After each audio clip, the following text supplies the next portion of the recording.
All right, tell me when. All right, here we go. Okay. Oh boy. I love you, Mr. Eldon. As long as it's platonic.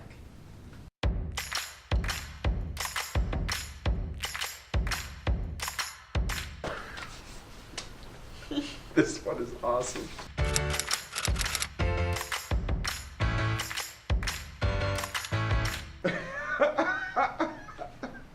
I don't get him. Right. But cool guy. Yeah, that's okay. Because sometimes I don't get the kids either. So. Boss. No joke, the best math teacher I've ever had. He understands everything and is good at communication, unlike many other math teachers at Huron. Get him. I don't know what get him means at the end of that. That sounds a little ominous. Like they are getting a lynch mob together. He's a good teacher, but he can be mean sometimes. I'm not really sure where I would go with that.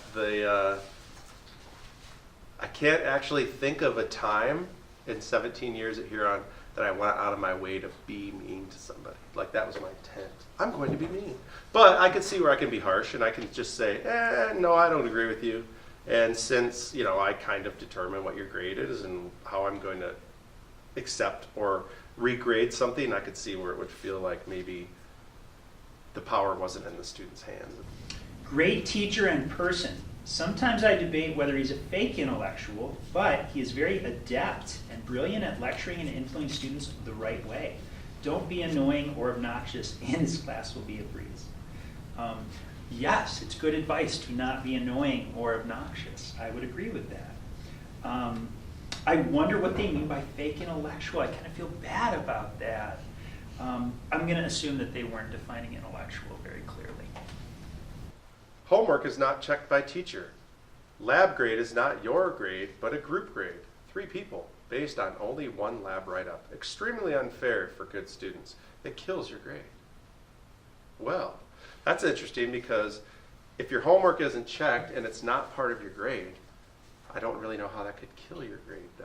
And when you have 3 people working on a lab and you're expected to collaborate on it, in theory, you should have 3 people's minds coming together to make for a really extremely well-written lab report, in my opinion. So perhaps there was a division of labor issue. Probably the nicest and funniest teacher I've ever had. I think I wrote this one. Just kidding. I had him for Calc BC. Grade based entirely on quizzes and tests until the 4th quarter. Tests are hard, but if much of the class does poorly, grades are boosted. If you can keep up, you'll be perfectly prepared for the AP test. Only class that taught me to juggle. I did teach them to juggle. Every year after the AP exam, I teach students how to juggle. Like this. See? So if you take calculus, you can learn to do this too. This man is literally Kanye West.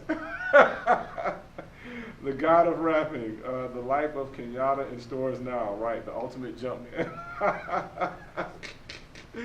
Well, hey, when I first started teaching, I used to rap. I used to really pursue rap as a career, sort of. You got to be pretty lucky to actually make that. One of the best teachers I had at Huron. He is one of the reasons I'm currently in medical school. Wow. I don't know how that correlates, but that's good to know in case I ever need any emergency surgery. I might have a friend out there. Ultimately, my prayer was that I could be maybe a kid's favorite rapper and teacher, because I wanted to use hip-hop as a medium to engage kids and hopefully reach them. So maybe if kids thought that, hey, wow, it's cool that my teacher can actually rap, then maybe I could use that doorway as an entry to actually insert what I really wanted them to get out of the lessons that I would give. So this one's a long one. One of the best teachers I've ever had.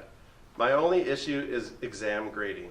It seems to be his goal to give as low of grades as possible. For example, If you answer a short answer question worth 2 points and miss one small detail, he takes off an entire point, if not 2, when the minute detail is absolutely not worth 50% of the question. Homework also counts for 0% of your grade, which based your entire grade on tests, which he grades unfairly some of the time.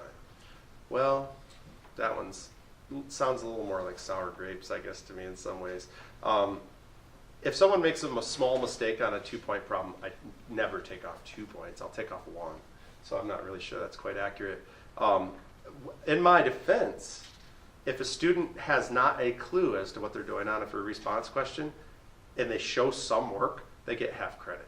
So if it's an 8-point free response question, and you completely don't know what you're doing, but you have work, you're still getting 4 points. 4 out of 8, which seems kind of generous. This one says hard class, ooh, and then in parentheses, way harder than AP of taking calc. Very nice guy. Relaxed atmosphere, multifaceted talents, knows his stuff. Well, yeah, I've been teaching a long time, so I hope I know my stuff. And I agree with the relaxed atmosphere. I mean, calculus can be kind of stuffy, so to try to keep the atmosphere loose, I tell some of my incredibly funny jokes. Don't I, Julie? Aren't they hilarious? Absolutely. Okay, she said absolutely. He just breaks into laughter randomly.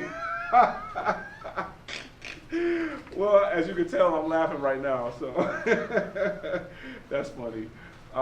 Yeah, well, it may seem random, but it's not quite random. Usually, sometimes I'm having an inside conversation with myself, and a lot of times I'm weighing whether or not I should actually reveal what it is I'm thinking about.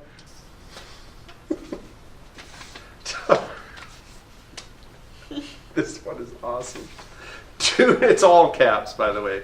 Dude, don't take this class if you love yourself. That is so awesome. I just don't even know what to say to that. That is just, clearly it's a lot of work, and this person broke themselves when they took this class. So I don't know what to say to that. That's awesome. That's good stuff.